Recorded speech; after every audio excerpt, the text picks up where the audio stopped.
Have you ever wondered why breathing is slowly starting to feel harder and why the effects of climate change never seem to hit everyone the same way? Or how the small lifestyle choices we make every day quietly shape the environment around us? Well then, you're in the right place. This is Earthwise, Or otherwise. a weekly climate news roundup brought to you by Climate Action Live in collaboration with the Jindal School of Journalism and Communication. Every week, we bring you climate stories from around the world, along with people's voices, cultural reflections, and small actions that we can all take in our everyday lives. On this journey, I'm Ritvik. And I'm Gayatri. Two perspectives, but one shared concern: the planet we call our home. This is Earthwise or otherwise. Because the real question isn't just what being Earthwise looks like. It is also what the cost of choosing otherwise might just be. So now let's begin with our weekly National Climate Check-in, where we break down what's happening across India. From policy shifts to ground level impact, here's everything you need to know about the country's changing climate story.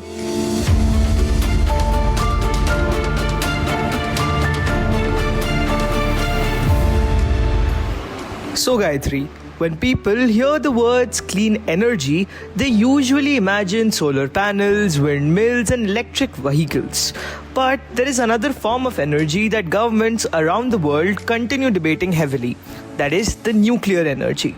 Supporters believe that it can help reduce carbon emissions, while critics warn that environmental and safety risks still remain deeply concerning.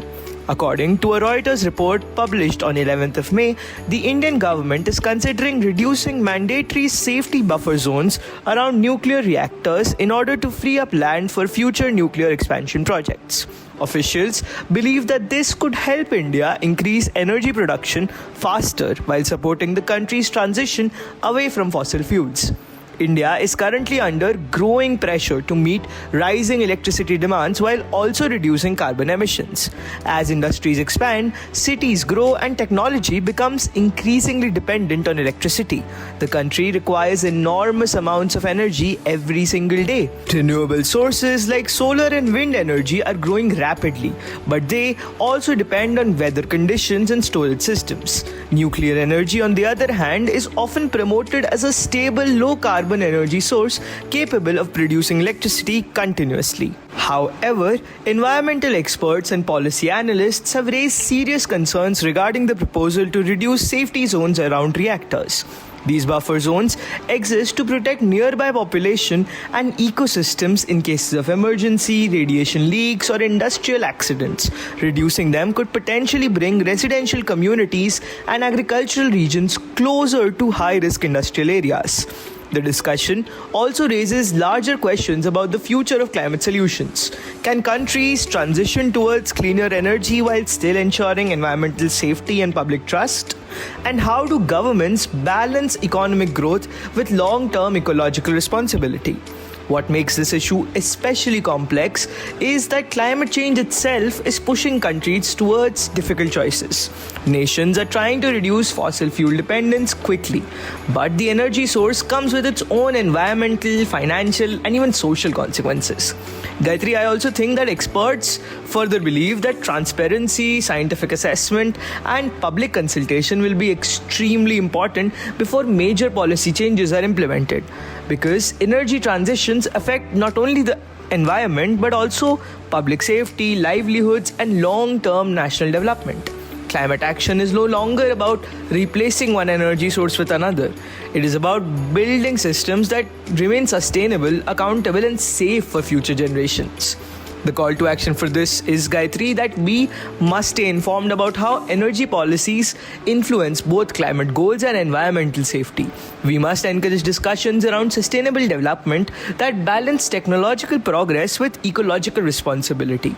We should support clean energy initiatives while also demanding transparency, scientific accountability, and public awareness in large-scale infrastructural decisions. Real environmental progress depends not only on reducing emissions but also on ensuring that solutions remain safe, ethical, and sustainable for the society as a whole at the end of the day. Ritik, when people think about environmental destruction, they often imagine large forests being cut down or rivers becoming polluted. But honestly, sometimes ecological damage begins in places many people barely notice, like, rocky plateaus, fragile ecosystems, and landscapes that may appear empty at first glance. Well, according to a recent report published by the Times of India, scientists have warned that mining and quarrying activities are increasingly threatening the rocky plateaus of the Western Ghats, one of India's most ecologically sensitive regions. The Western Ghats are globally recognized as a biodiversity hotspot, home to countless species of plants, insects, reptiles, birds, amphibians found nowhere else in the world. Ritvik, researchers explained that many rocky plateaus in the region are wrongly classified as wastelands despite supporting highly specialized ecosystems adapted to harsh seasonal conditions. Now, growing demand for minerals required in renewable energies, technologies, and industrial expansion is increasing pressures on these fragile landscapes. Mining activities involving blasting, excavation, land clearing, and heavy industrial movement, all of which can permanently alter ecosystems that took thousands of years to develop. What makes this situation especially concerning is that many species living in these habitats are extremely sensitive to environmental change. Even slight disturbances in soil composition, water retention, or temperature can affect their survival.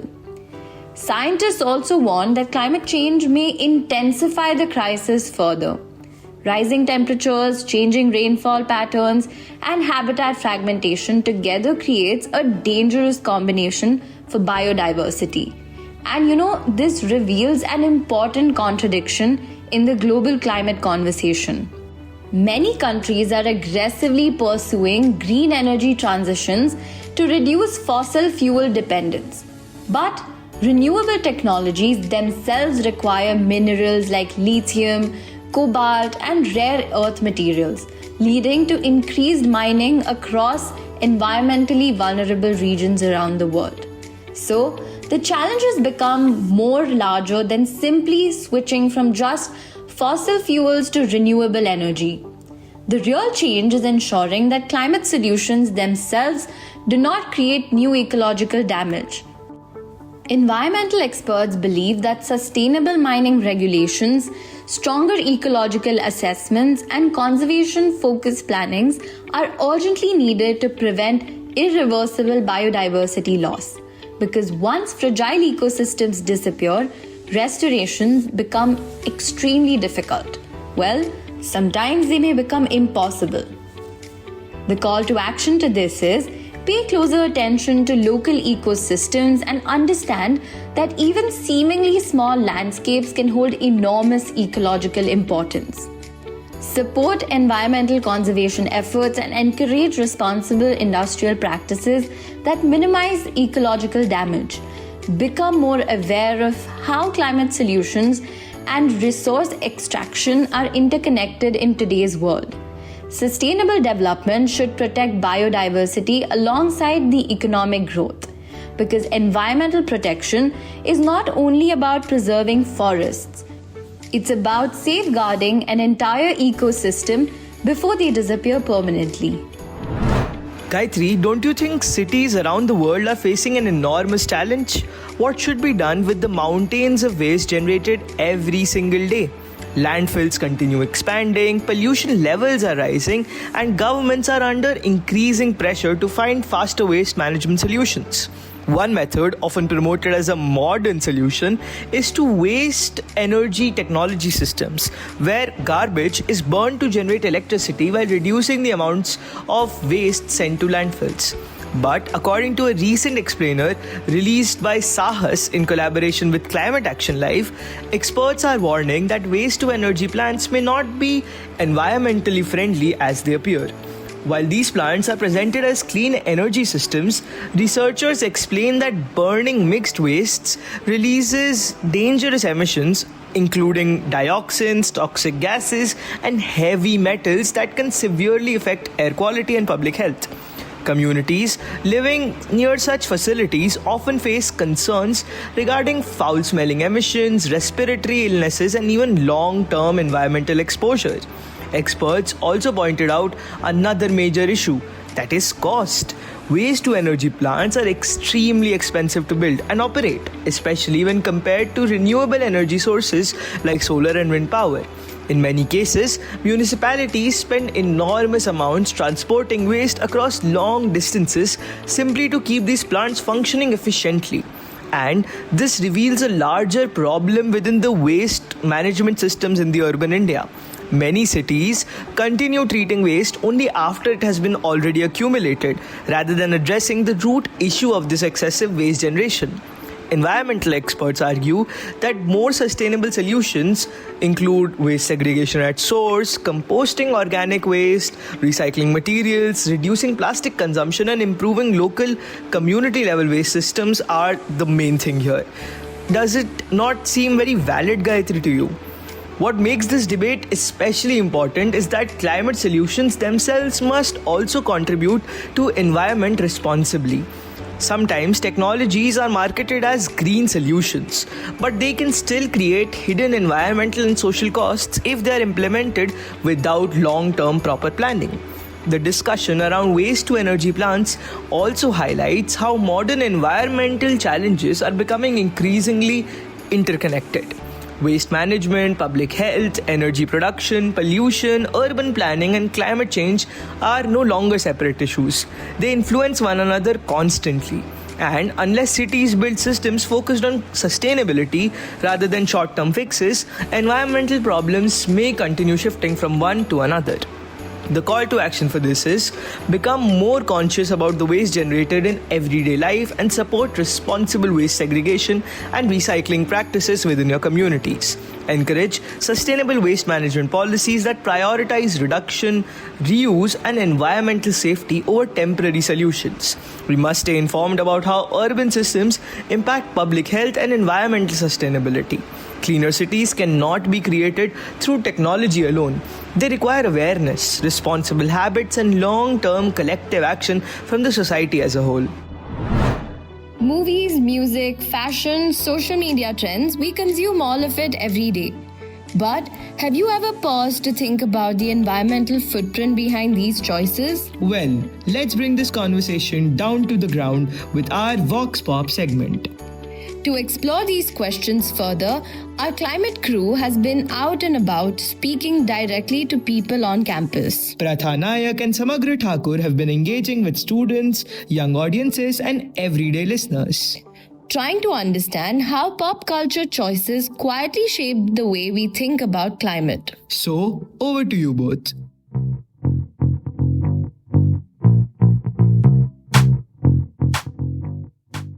Do you trust the government to stick by its climate promises and the fact that they'll take steps to improve the situation or not?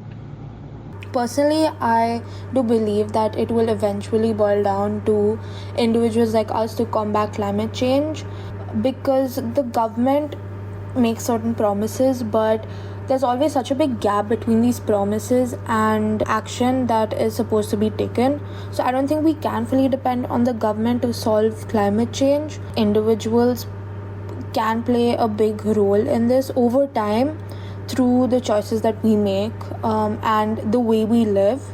I feel like humans as sort of like a species tend to ignore problems until they immediately affect them. And I feel like promises, therefore, that are made on climate change are just ways sort of to try to bring attention back to the subject, but also they're made with the understanding that most of the population will not demand for a follow through on those things until there is an immediate effect. And so I think within the worldview as well that most people adopt, climate change just ceases to be a problem for most of the population, which is also what I think causes a lot of governments to not care about it. There is an exploitatory sort of nature to it. I mean, I don't think that the government will stick by its promises. and it will have to come down to individual citizens. But I don't think I could blame entirely the government for it, because there isn't enough pushback from the population about these promises in particular. I would say that there is far greater limitation when it comes to individual action compared to trusting government implementation. Though an individual puts in the effort, their impact is rather minuscule compared to what the government can actually achieve. You can look at it the skepticism when it comes to the government and their action, but they are the ones driving these policies and climate targets. In most countries, I would assume, it is the people themselves voting upon these promises and hoping the higher authority can do it right, with the government dictating what businesses, private equities, and us as individuals do. I don't think an individual can hold such power and jurisdiction when it comes to combating climate change as a problem.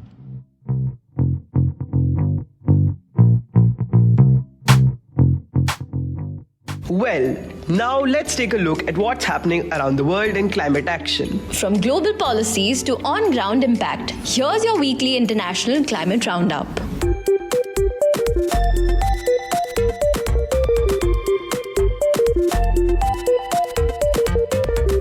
You know, Ritvik, wildfires were once considered seasonal disasters affecting only certain regions of the world. But today, they are becoming larger, more unpredictable, and far more dangerous than before. According to a Reuters report, scientists have warned that global wildfire outbreaks have reached record highs this year due to extreme heat, prolonged droughts, and worsening climate conditions linked to rising global temperatures. Reports suggest that more than 150 million hectares of land have already been burnt down worldwide during the first few months of 2026. Regions across Africa, Asia, and parts of America have experienced unusually intense fire activities, destroying forests, wildlife habitats, agricultural lands, and residential communities. Scientists say the climate change is playing a major role in intensifying wildfire conditions. Higher temperatures dry out vegetation more quickly, while prolonged heat waves and reduced rainfalls create highly flammable environments. Once fires begin under such conditions, they spread faster and become increasingly difficult to control. But the consequences of wildfires extend far beyond burning forests.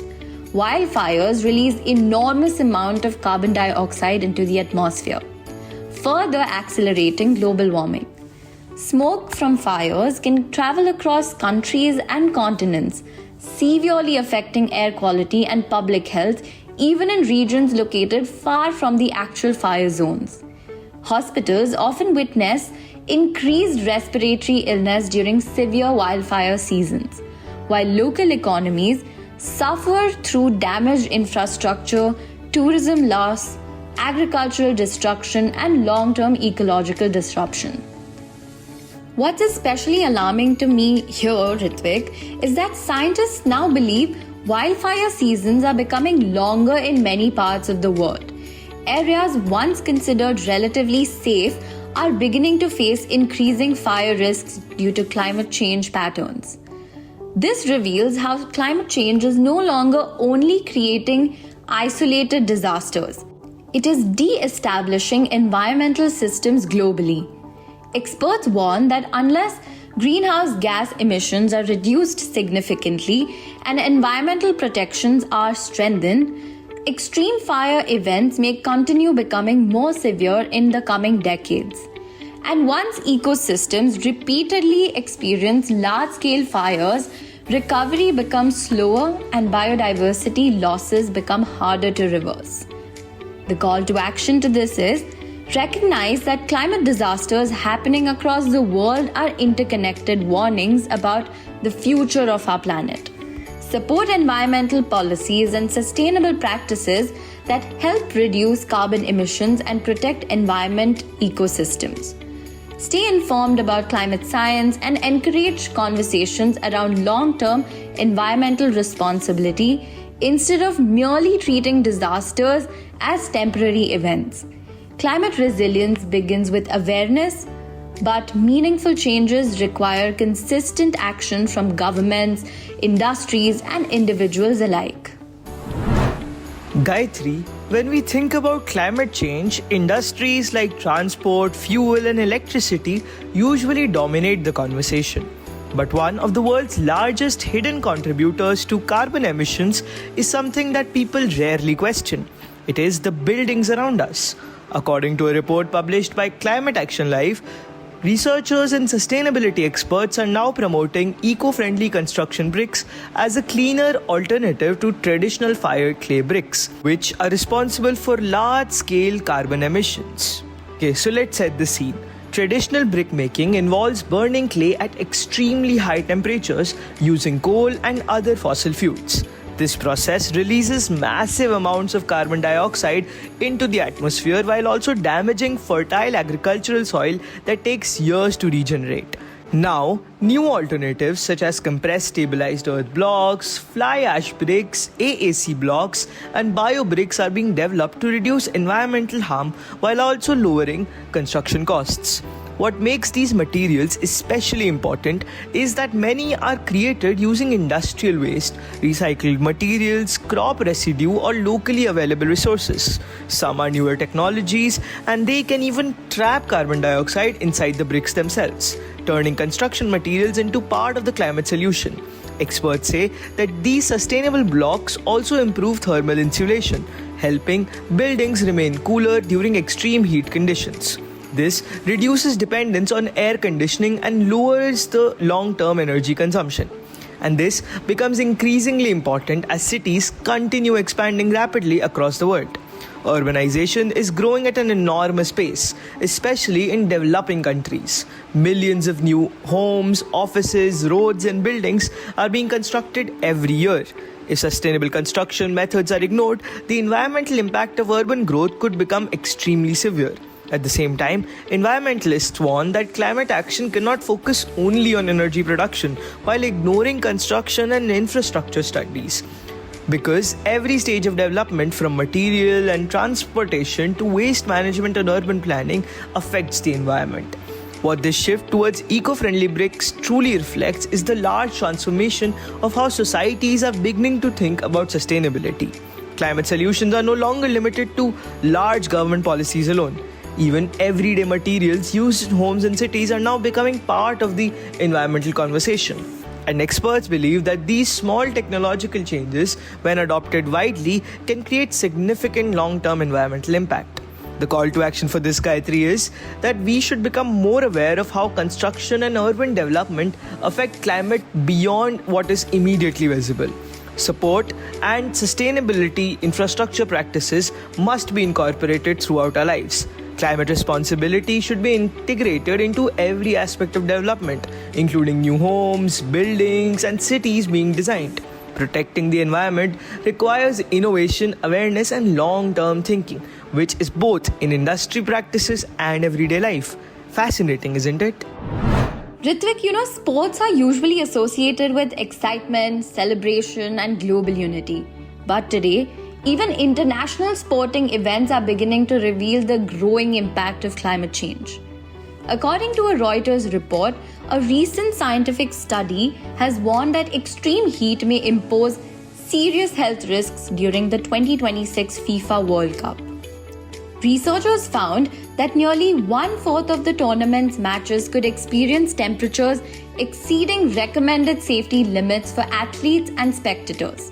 Scientists explained that climate change is increasing the frequency and intensity of heat waves across many parts of the world, including regions expected to host World Cup matches. High temperatures create serious physical risks for players. Extreme heat can lead to dehydration, exhaustion, heat stroke, reduced physical performance, and dangerous stress on the human body. Spectators, stadium workers, medical teams, and local communities are also affected when large public gatherings take place under intense heat conditions. Experts have recommended stronger cooling systems, additional hydration breaks, schedule changes, and improved emergency medical planning to reduce health risks during matches. Beyond sports, this study reflects much larger environmental reality. Climate change is beginning to affect systems and experiences once considered unrelated to the environmental issues, from tourism and labor productivity to education, transportation, and public health. Heat waves are now becoming one of the deadliest climate-related threats globally. Unlike floods or storms, extreme heat often develops silently. Yet, it can place enormous strain on healthcare systems, economies, and urban infrastructure. Scientists warn that without stronger climate action, dangerous heat conditions may become increasingly common during outdoor activities, public events, and daily life itself. And as temperatures continue rising worldwide, societies may be forced to rethink how cities, workplaces, sporting events, and public spaces are designed in the future. Because climate change is no longer a distant environmental issue.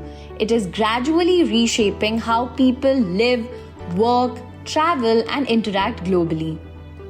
Well, the call to action to this is: take rising temperatures and heat-related warnings seriously instead of treating them as temporary discomforts. Support sustainable practices and climate-conscious policies that help reduce global warming and protect public health. Encourage awareness about how climate change affects everyday life, including sports, workplaces, and community spaces.